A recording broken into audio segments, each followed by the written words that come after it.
Hii ni hadithi ya kusikitisha ya mwanadada Margaret Nduta, Mkenya kutoka Murang'a, anayetarajiwa kunyongwa leo na serikali ya Vietnam baada ya kupatikana na dawa za kulevya katika uwanja wa ndege wa Tan Son Nhat. Karibu sana, hii ni Dunia Digital. Popote pale ulipo, usiache kusubscribe, kulike, kushare na kucomment. Karibu tuweze kusonga. Hapa tunamzungumzia mwanadada.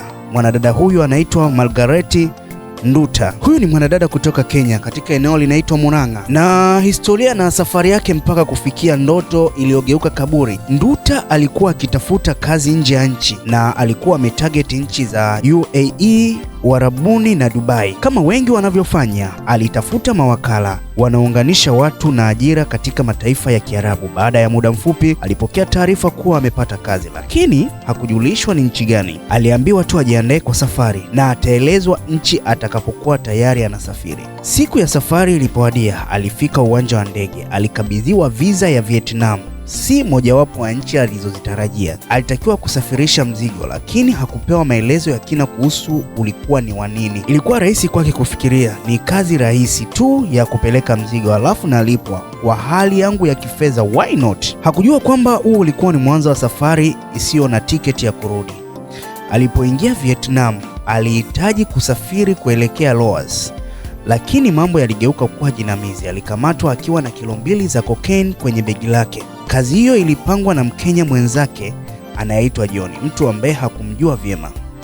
Aliahidiwa dola 1,300, takriban milioni 3,407 za Kitanzania kwa kazi hiyo, huku gharama zote za usafiri ikiwepo tiketi ya ndege zililipwa na huyo bwana. Hakuwa na wazo kwamba safari ingetamatika kwa hukumu yake ya kifo. Hii ni ndoto iliyogeuka jangwa. Vietnam, kama nchi nyingine za kusini mashariki mwa Asia kama Indonesia, Thailand, Malaysia, ina sheria kali sana dhidi ya madawa ya kulevya. Adhabu ya kifo ni kitu cha kawaida kwa wale wanaopatikana na hatia ya kusafirisha mihadarati. Nduta, kama vijana wengi wa Kiafrika wanaotafuta maisha bora nje ya nchi, alijikuta amenaswa katika mtandao wa ulaghai wa kimataifa na usafirishaji wa dawa za kulevya.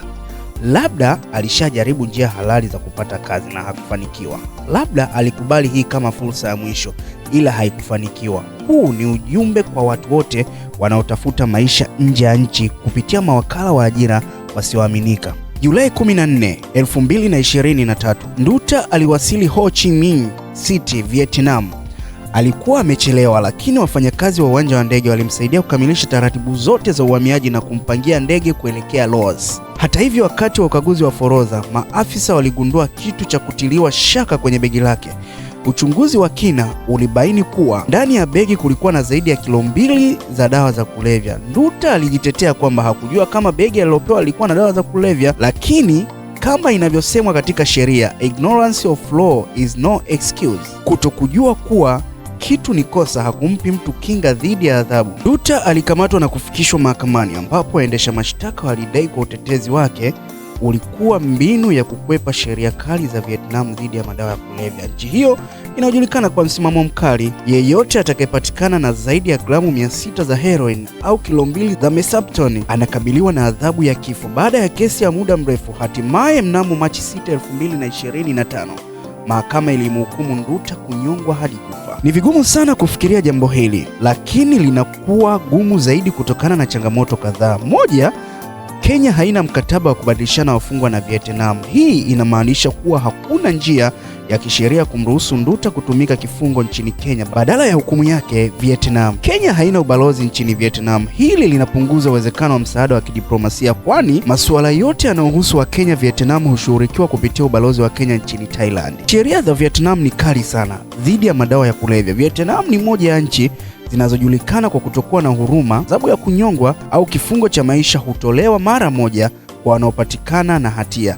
Hii ni stori ya kusikitisha sana, lakini inapaswa kuwa funzo kwa wapambanaji wengi wanaosafiri nje ya nchi kutafuta maisha. Kusafiri ukiwa na mzigo wa mtu au watu usiowaamini au usiowajua vizuri kunaweza kuwa hatari zaidi ya unavyozani. Leo ndio ile execution inafanyika, lakini serikali ya Kenya inaweza kufanya juhudi za makusudi kumwokoa raia wake. Historia inaonyesha kuwa Vietnam haishughuliki sia inapotekeleza hukumu za madawa ya kulevya. Mwaka 2014 watu 30 walinyongwa kwa kusafirisha heroin. Mwaka 2019 wengine 11 walihukumiwa kunyongwa kwa kusafirisha kilo 561 za heroin. Hicho ni kitu ambacho wamekuwa wakifanya bila kujali taifa analotokea mtuhumiwa. Hizi ni update kutoka hapa Dunia Digital. Siache kusubscribe, kulike, kushare na comment.